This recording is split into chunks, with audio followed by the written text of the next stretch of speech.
फजर अपने बाबा से कह देती है कि बाबा मैंने शेर की डोज को बढ़ा दिया और उसे इंजेक्शन भी लगा दिए। इस वजह से उसकी सेहत मजीद खराब होगी और वो ट्रिगर हो गया। बाबा उसके मुंह से जाग नहीं कर रही थी। ये सब फजर का ड्रामा होता है क्योंकि फजर किसी भी सूरत में शेर को नुकसान नहीं पहुंचा सकती। वो कहीं न कहीं अब शेर को लाइक भी करती है और उसे जिंदगी और मौत की जंग में इस तरह अकेला नहीं छोड़ सकती। होगा कुछ इस तरह से कि फजर हॉस्पिटल में सारी प्लानिंग कर लेगी, जैसा कि फजर ने शेर की माँ से भी बात कर ली है और अपनी चाची को भी बता दिया है। अब शेर के पास काफी ज्यादा बंदे हैं जो इसे सपोर्ट करें। फजर शेर को उस हॉस्पिटल से निकालेगी और इसमें मदद करेंगी शेर की वालदा और उसकी चची। उनकी मदद से आखिरकार वो शेर को वहाँ से निकालने में कामयाब हो जाएगी। जैसा कि आपको दिखाया गया है कि डॉक्टर तहा जिसकी वहाँ पर ड्यूटी लगाई गई है ताकि वो सीसीटीवी फुटेज को देखता रहे और फजर पर नजर रखे, लेकिन जब वो सोया हुआ होता है उसका फायदा उठाते हुए फजर वहाँ से भाग निकलने में कामयाब हो जाती है शेर के साथ। शेर को डॉक्टर का लिबास पहनाया जाता है ताकि किसी की पहचान में न आए और आखिर फजर उसे निकालने में कामयाब हो ही जाती है। बाहर शेर की वालदा और उसके चची खड़ी होती हैं और वो कहती हैं अगर किसी ने भी हमें देख लिया तो बहुत बुरा होगा। ड्रामे में ट्विस्ट तो उस वक्त आता है जब फजर के बाबा को मालूम हो जाता है कि फजर उन्हें ही चकमा देकर यहाँ से जा चुकी है, यानी वो शेर को यहाँ से लेकर जा चुकी है और उसे किसी और हॉस्पिटल या अपार्टमेंट में लेकर गई है और किसी को इस चीज की खबर नहीं होती।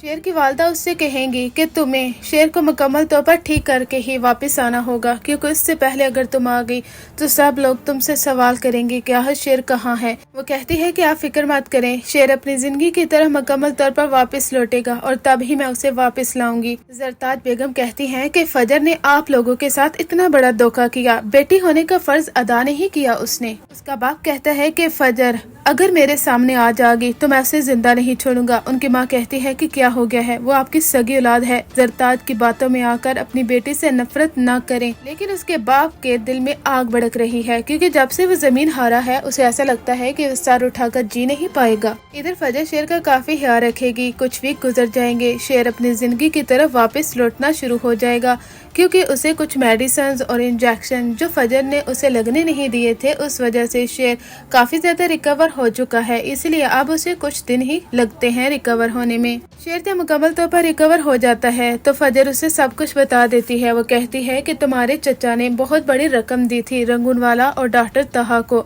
इस वजह से वो तुम्हें गलत डोज लगाते रहे, तुम्हें गलत मेडिसिन दी जाती रही, इस वजह से तुम ट्रिगर होते रहे थे। शेर ये सुनकर शेर काफी ज्यादा हैरान होता है। वो कहता है कि मुझे तो पहले ही शक था कि मेरा चचा एक धोखेबाज इंसान है। मैंने अपने बाप से भी कहा था कि भाई की शक्ल में आपने सांप पाला है, लेकिन मुझसे बहुत बड़ी गलती होगी। मैंने उसके पैसे क्या रोके, उन्होंने मेरे बाप की जान ही ले ली। फजर मैं अपने बाप के बगैर नहीं रह सकता। वहाँ पर फजर उसे हौसला देती है और वह कहती है क्या हो गया है शेर, हौसले से काम लो, तुम्हें अपने बाप को इंसाफ दिलवाना है और एक बात याद रखना, हम यहाँ से वापस जा रहे हैं और सब लोगों का सामना तुम्हें डट कर करना होगा, क्योंकि एक तरफ तुम्हें मेरे बाबा का सामना करना है तो दूसरी जानिब अपने चचा का। शेर कहता है कि मैं वैसा ही करूँगा जैसा तुम कहोगी। फजर कहती है कि जब तक हमारे पास फैक्ट्स और फिगर्स नहीं आ जाते तो एक बात याद रखना, अपने चचा के खिलाफ कार्रवाई नहीं कर सकोगे, पहले हमारे पास सारे सबूत होने चाहिए। शेर कहता है कि बिल्कुल, मैं सारे सबूतों को इकट्ठा करूंगा और इन सब लोगों को सजा दिलवा कर रहूंगा। अब फजर बड़े ही मान के साथ शेर के साथ वापस आएगी। पहले वो अपने बाबा के घर जाती है और उसे वहाँ से धक्के देकर निकाल दिया जाता है। उसका बाप कहता है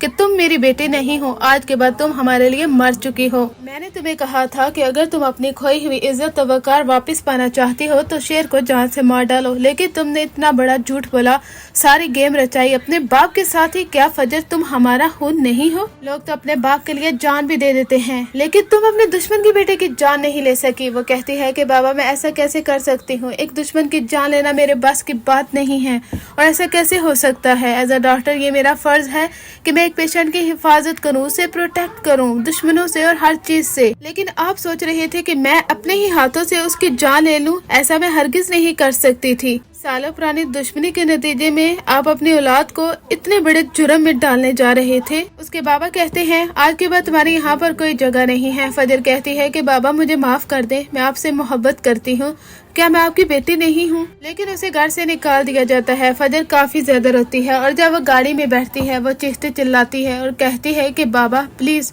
मुझे माफ कर दें, लेकिन उसका बाप उसे माफ नहीं करता। उसकी माँ काफी ज्यादा रोती है और जैसा कि आपको टीजर में भी ये सब कुछ दिखाया गया है जो कि एग्जैक्ट होने वाला है। प्रेडिक्शन कुछ आगे पीछे तो हो ही जाती है, लेकिन ज्यादातर एग्जैक्ट वैसी ही चल रही है जैसा कि फजर और शेर जल्द भागने वाले हैं हॉस्पिटल से। अब जब शेर और फजर अपने घर जाएंगे और वहाँ पर चचा और फहद के साथ इनका सामना होगा, फहद दंग रह जाएगा। वो कहेगा कि पहले अगर मुझे मालूम हो जाता कि डॉक्टर फजर वहाँ पर डॉक्टर है तो मैं कभी भी उसे जिंदा न छोड़ता। वो कहता है कि बाबा आपने बहुत बड़ी गलती की है, फजर वहाँ पर डॉक्टर थी लेकिन आपने उस पर इतबार कर लिया, लेकिन वो आपको ही चकमा दे गई। शेर मुकम्मल तौर पर सेहतियाब हो गया, वो हमारी आंखों में आंखें डालकर बात कर रहा है और आपका प्लान वहाँ पर ही फ्लॉप हो गया। कितने पैसे दिए थे आपने रंगून वाला डॉक्टर को? क्या वो करोड़ों रुपया लेकर भाग चुका है? उसका चचा कहता है कि उस डॉक्टर को मैं जिंदा नहीं छोड़ूंगा, लेकिन वो डॉक्टर आगे से कह रहा है कि अगर मैं जेल में जाऊंगा तो तुम भी हमारे साथ जाओगे क्योंकि तुम लोग बराबर के इसमें शरीक हो। आने वाली एपिसोड्स के बारे में ये थी हमारी प्रेडिक्शन। हमारी वीडियोस को लाइक करने के लिए बहुत शुक्रिया।